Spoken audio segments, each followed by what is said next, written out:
Welcome back to the Manc Entrepreneur YouTube channel, and in today's video I'm going to be sharing with you my top 6 tools that I use on a daily basis in order to run a successful online business. Now, there are loads of tools out there and you have probably heard of at least most of the ones that I'm going to be talking to you about, but with each one I'm going to share with you how it impacts my business and why I've chosen to use that tool over so many others.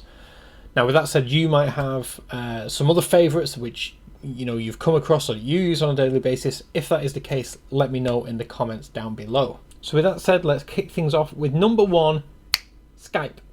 Now, I know that some people prefer to use Slack, and that is like the more sexy version of communication tools and project management tools that are out there. However, I can beat the simplicity of Skype. Bearing in mind that for my business, I'm based up here in Manchester, my business partner's based in Bristol, we have staff in the Philippines, we have business partners in America and scattered around Far East Asia. Being able to jump on a Skype call using the internet, seeing faces, using video chat, it makes life a lot easier, and it makes conference call, it has that conference call ability, but it's basically a group video call or chat where I can talk to the team all at once, and Skype is crucial for that communication. And I think in business, face-to-face is very, very important, and I would say at least 90% of the calls that I'm on involve me being on a video chat or video call. So for me, Skype is definitely the tool to use for this. It's free to download, and pretty much everybody around the world has heard of it, or at least has it, and if they don't, they can set up an account within 5 minutes. So Skype, without Skype, I'd have to spend much more time on the old phone, and it would be a lot harder to communicate en masse with multiple people. So Skype for me is a must-have tool which enables me to communicate efficiently on a global scale in order to keep my business running. Next up, Google Drive. Now, I personally have not used Microsoft Office or any of the LibreOffice, I think it's called, whatever, any of those sort of tools for the past 6 years. I've primarily used Google Drive, and in 6 years, bearing in mind, for 4 of them I've been running a business, Google Drive has given me 15 gigabyte of space, and I've currently used 4 gig of it. So I've got a long way to go before I even have to worry about space. And then when it comes to upgrading, I can get 100 gig for £1.50 a month. So that's not a concern right now. Google Drive is fantastic for a number of reasons. The predominant reason is, like I said a minute ago, my business partner Matt, who you've met in a few videos already, lives in Bristol. I'm in Manchester.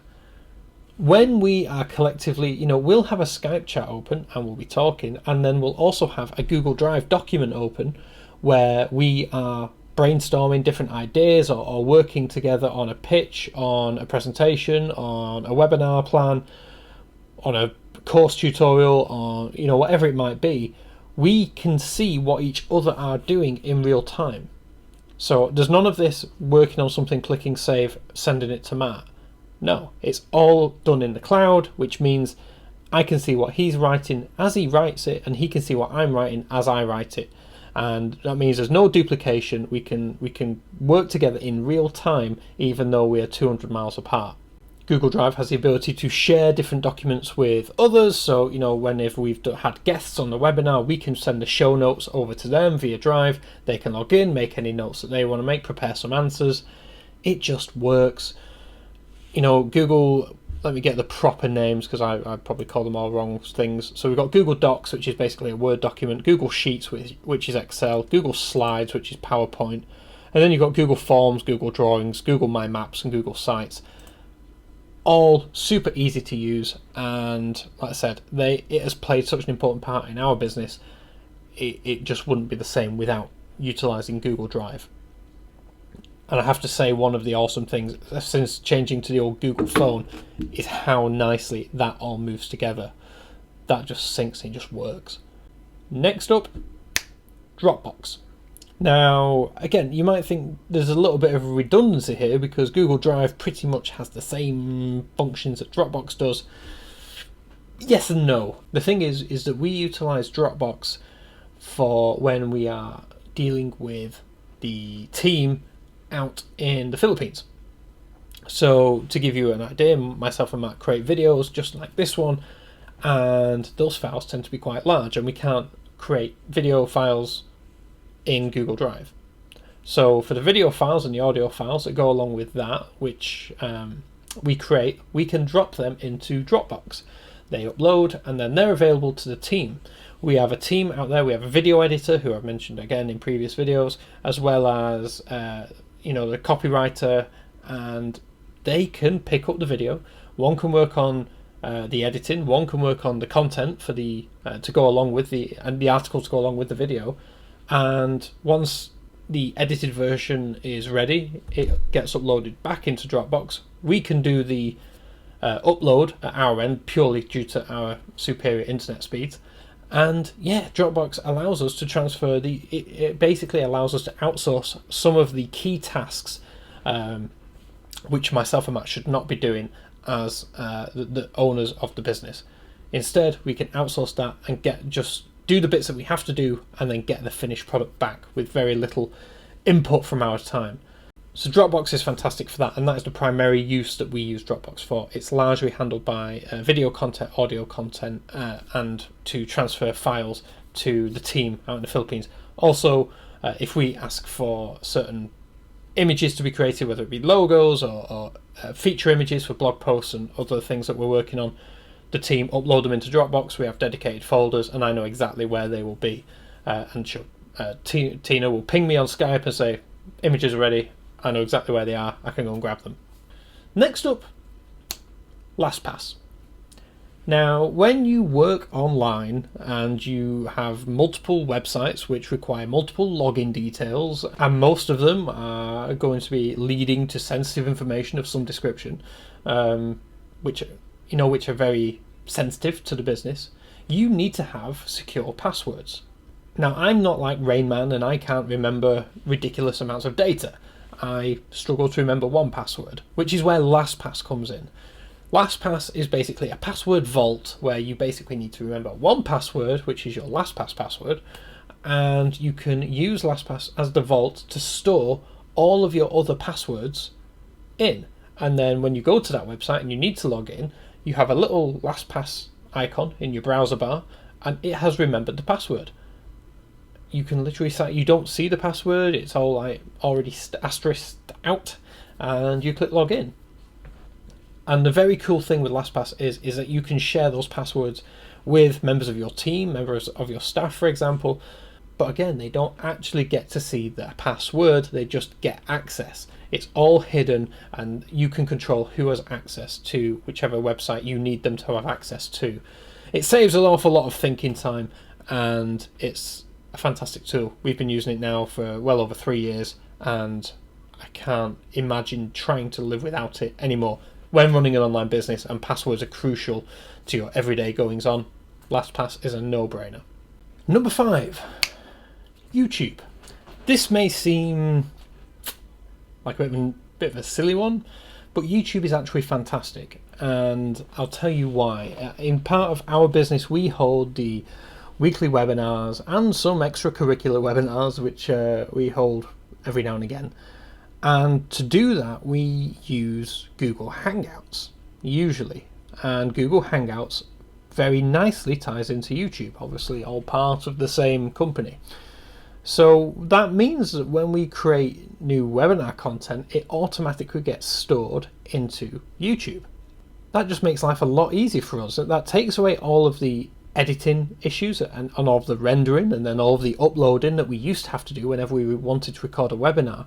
And because it's just done live, it gets automatically done by YouTube in the background. It gets stored. We can add a description and a title, and we can then share that with anyone who couldn't join us live and gets to watch the replay.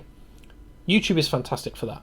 Also, as a productivity piece, I think YouTube is a fantastic tool, and I will have playlists set up in the background, so when I'm working I can have like work music playlists going on in the background, music which, music that motivates me or keeps the energy high if I'm working on something that's, quite a bit dull. And yeah, it's great. So also podcasts as well. I'm a big fan of the Joe Rogan podcast, so I can literally have that on one screen, just playing again in the background, and I can listen to what's going on there. YouTube is a fantastic tool, and one which I do use on a daily basis, not just to upload videos for you, but also to upload videos for the business, use it as a hosting site, and also just for productivity in the background. And finally, Audacity. Audacity is a fantastic tool, which again I use I do use daily. It's basically an audio recording piece of software. It's free to download. We've been using it ever since we started the first business, when we were recording tutorials, mainly for the flexibility it does. So right now this microphone is on, but it's being recorded in Audacity.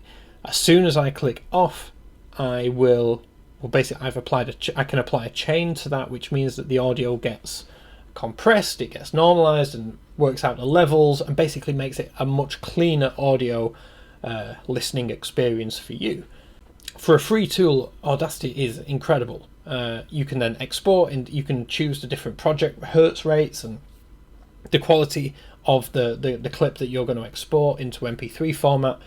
And that is basically the key to what I'm doing right now. The webcam is recording the video, and it is recording the audio as well, but it's not as clear. The microphone in the webcam is not great. So instead of using this microphone and using Audacity, I can then use the video image from the webcam along with the audio image from Audacity, stitch the two together, and that is what you get to see when this goes live. If you are doing anything which involves recording audio, whether it be video or just purely audio in terms of a podcast, webinar, whatever it might be, voiceover work especially, Audacity is a must-have tool.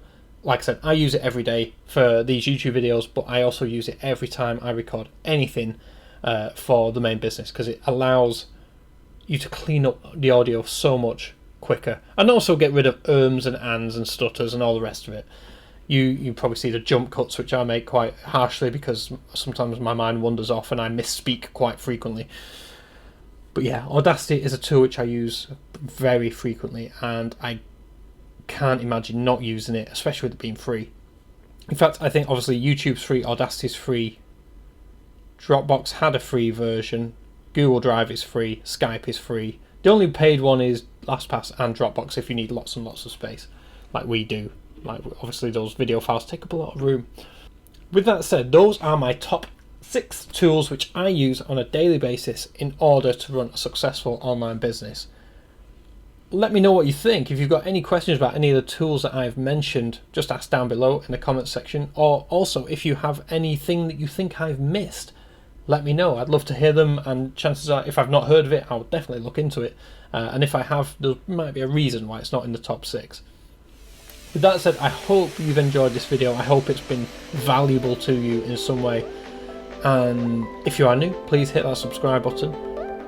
Have a great weekend, and I'll catch you as always on Monday for another Mondays Don't Suck episode. Thank you for watching. I'll catch you next week.